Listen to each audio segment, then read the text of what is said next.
Eder. Mac. Pallister. Alessandro Venier è stato ucciso a Gemona del Friuli durante una notte in cui la casa dove viveva insieme alla madre Lorena e la compagna Maylin Castro Monsalvo è diventata il teatro di un delitto premeditato nei minimi dettagli. Le due donne, unite da un legame che Lorena descrive come «Maylin è la figlia che non ho mai avuto», hanno ricostruito davanti agli inquirenti ogni fase della loro scelta. Lorena racconta: «Prima lo abbiamo narcotizzato con un farmaco sciolto in una limonata, ma era rimasto reattivo», spiegando come tutto sia cominciato durante una cena, in un'atmosfera apparentemente normale. Quando il figlio si dimostra ancora lucido, Lorena decide: «Allora gli ho fatto un'iniezione di insulina per evitare che si destasse e potesse reagire». Ma la sedazione non funziona come previsto.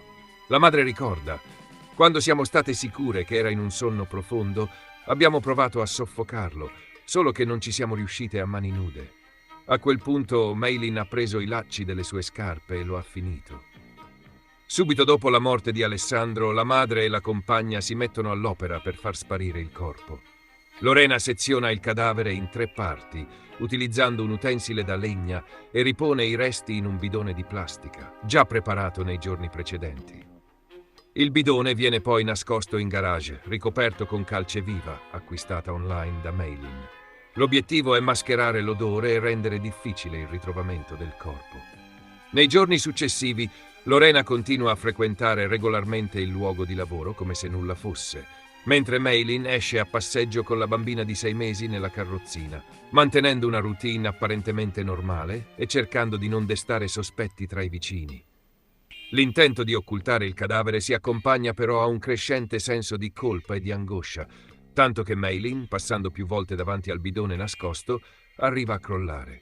È lei che il 31 luglio chiama il 112 e racconta tutto, facendo intervenire i carabinieri.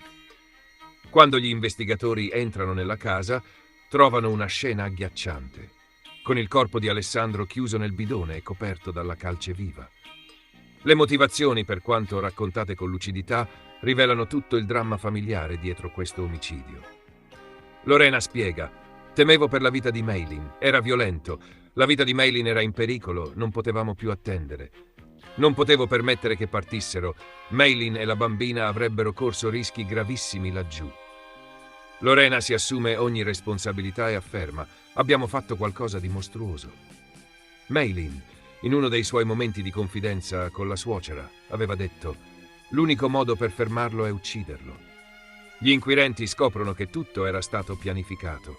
La calce viva era stata ordinata via internet.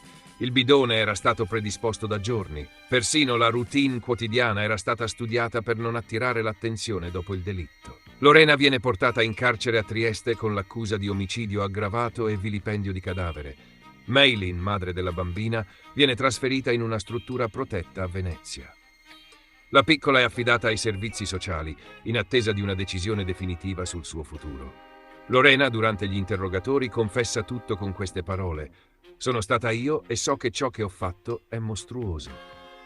A distanza di giorni, la comunità è ancora scossa dalla brutalità dell'accaduto. Nessuno aveva mai sospettato che dietro quella facciata di normalità si nascondesse un piano così lucido e spietato, architettato da 2 donne insospettabili che hanno messo in atto ogni passaggio del delitto con una freddezza inquietante, lasciando parlare i fatti e soprattutto le loro stesse parole. Ehi, non dimenticare di iscriverti a questo canale.